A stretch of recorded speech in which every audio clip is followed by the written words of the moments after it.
పండుగ. Hi friends, ఇప్పుడే ఓంకారేశ్వర్ దర్శనాలన్నీ అయిపోయి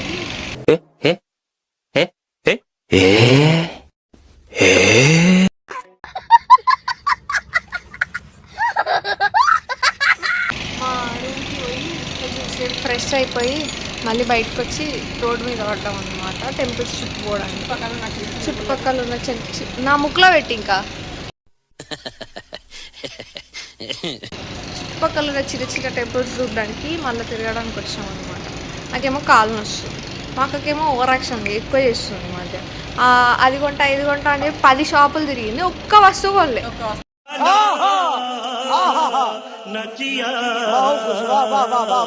ఒక్క వస్తువు కొనలే. నేను 2 చిట్టి 1 చూడనికి పోతుంది, ఖాళీ పోతుందా చూస్తుందా, అన్నిటికీ రేట్లు అడుగుతుంది, బార్గెన్ కూడా చేస్తుంది మధ్యలో అని ఏం కొనదు. మళ్ళీ అచ్చిరాని హింది మళ్ళా రావాలనే ప్రాబ్లం అయితే వెళ్ళిపోతారా ఇడికెచ్చి ఆత జాత కిదర్ ఆత క్యా ఆత కంట్రీలో ఉన్నావు బేటా. వాళ్ళ రేట్లు ట్రాన్స్లేట్ చేయాలి. ఇవకి ఎంత అడుగుతారు? నేను 2 చిట్టి శివలింగాలు కొనుక్కున్నా. 2 ఎవడన కొంటాడా? మా అమ్మేమో అద్దంటు, ఈమెమో నాకు కావాలంటది. Okay no use. వాడు విండండి. ఇంట్లో గన్యానమా ఉండరాదు అసలు. ఇంత కూడా ఇంగిణీత జ్ఞానం ఉండదు. ఇంగిణీత జ్ఞానం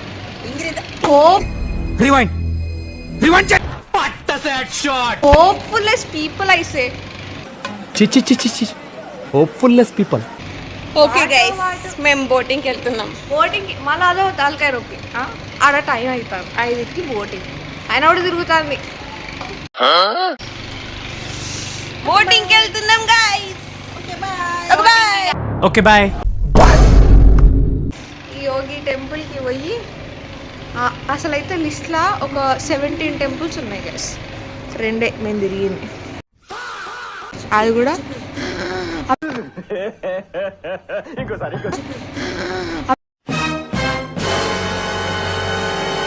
అక్కడ పెద్ద కొండ ముచ్చు ఉండే, దాన్ని చూసి మా మేడం భయపడ్డా. భయపడలే, భయానికి మీనింగ్ తెలియని బ్లడ్ రా మరి.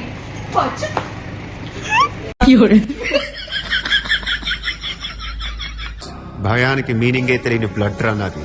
ఈ చిన్న బొక్కలో నుంచి వెళ్ళాలి గైస్ మనం. అమ్మ జాగ్రత్త, మెల్లగరా.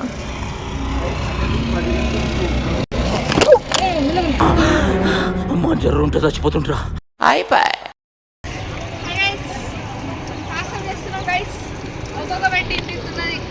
జర్రో జారిందంటే జారు మిఠాయి గైస్.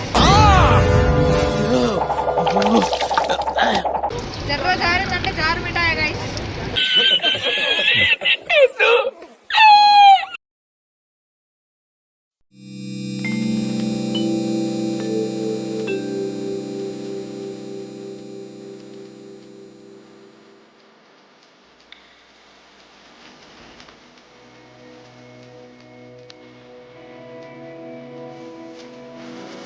నర్మదా నదిలా కాళ్ళు పెట్టుకొని చల్లటి గాలి దాక్తుంటే ఆ మజానే వేరు గదా.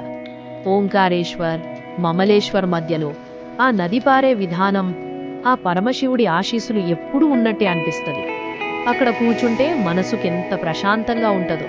నర్మదా నదిని దర్శించుకున్నా, ఆ నీళ్లల్లో మునిగినా పాపాలు పోతాయని, రోగాలు తగ్గుతాయని చాలా బలమైన నమ్మకం. అందుకే దేశం మొత్తం నుండి భక్తులు అక్కడికి వస్తుంటారు. ఆ కుడి పక్కన ఉన్న చిన్న దారి, అది సాహసమే. రాళ్ళు రప్పల మధ్య ఇరుకైన జాగలో జర జాగ్రత్తగా అడుగేస్తుంది గాని ఒక్కోసారి కింద పడతామేమో అన్న భయం కూడా ఉండదు. అదొక రెగ్యులర్ సాహసం లాంటిది. పగిలిన రాళ్లను పేరుస్తూ ఆడుకోవడం అంటే అదొక చిన్నప్పటి జ్ఞాపకం.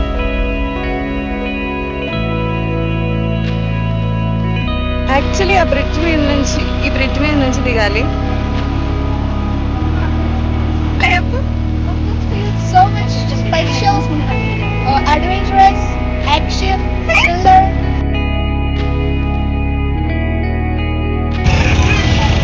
Okay na?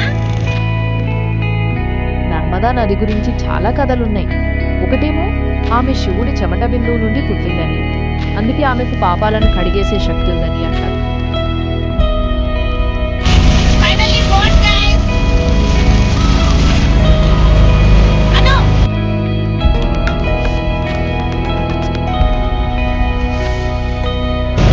నర్మదా కావేరి కలిసిన ప్లేస్ అంట. అక్కడ ఓంకారేశ్వర్ మామలేశ్వర్ మధ్యలో నర్మదా నదితో కావేరీ నది సంగమం జరుగుతుంది. కాకపోతే మనం సాధారణంగా అనుకునే పెద్ద కావేరీ నది కాదు, ఇది చిన్న నది. అయినా ఆ రెండు నదులు కలిసే ప్రదేశం మాత్రం చాలా పవిత్రంగా ఉంటుంది. ఆ సంగమం దగ్గర స్నానం చేస్తే పుణ్యం వస్తుందని నమ్ముతారు. ఈ సంగమం దగ్గర దేవతలు శివుణ్ణి పూజిస్తారని, అందుకే అంత ప్రశాంతంగా ఉంటుందని చెప్తారు. నర్మదా నది మీద కట్టిన పెద్ద డ్యాములలో ఇదొకటి.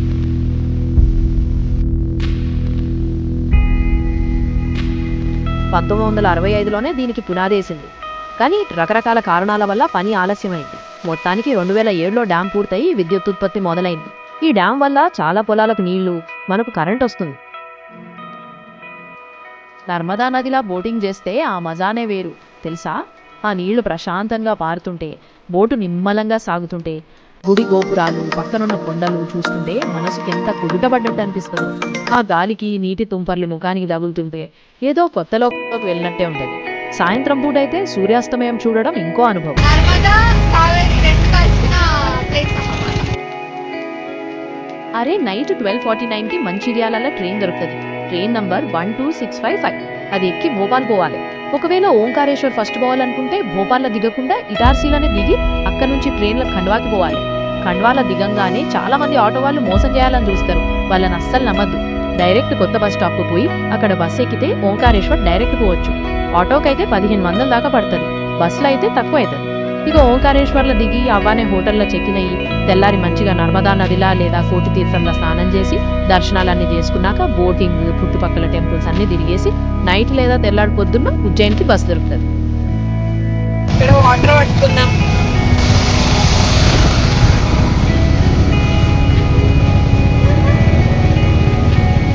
అందట్లేదు గైస్, ఇందాక టిల్ట్ అయి ఉండే బోట్.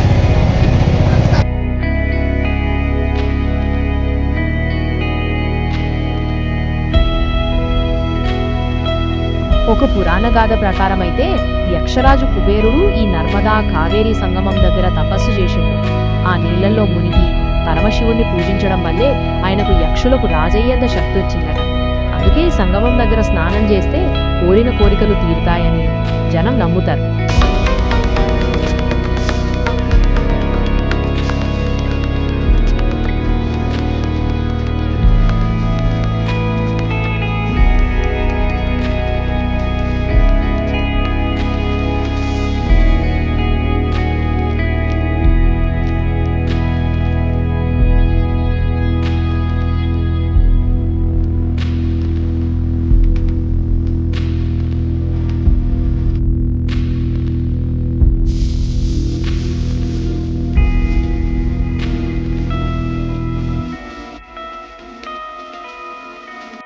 అవును, ఆ పెద్ద స్టాచ్యూను స్టాచ్యూ ఆఫ్ వన్నెస్ అని అంటారు.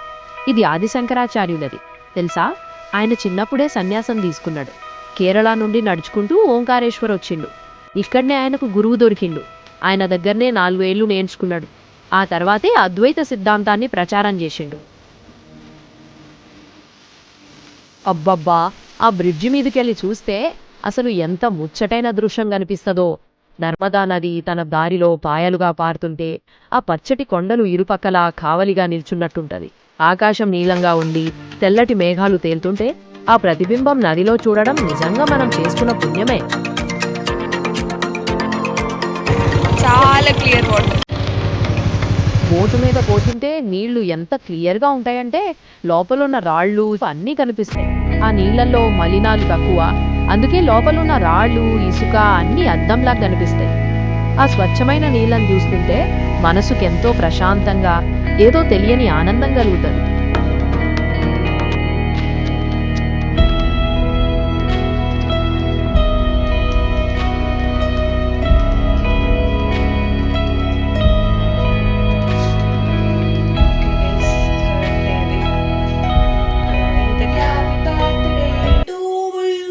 Happy birthday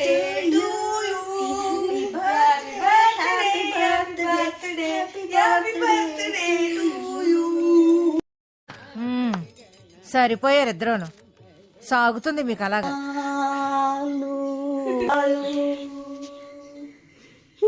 happy birthday Usha Kiran.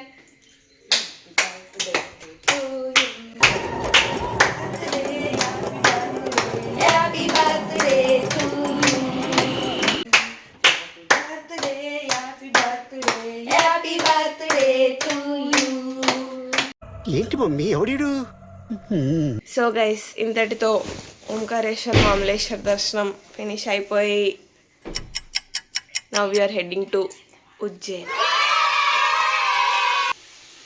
So like, share and subscribe guys.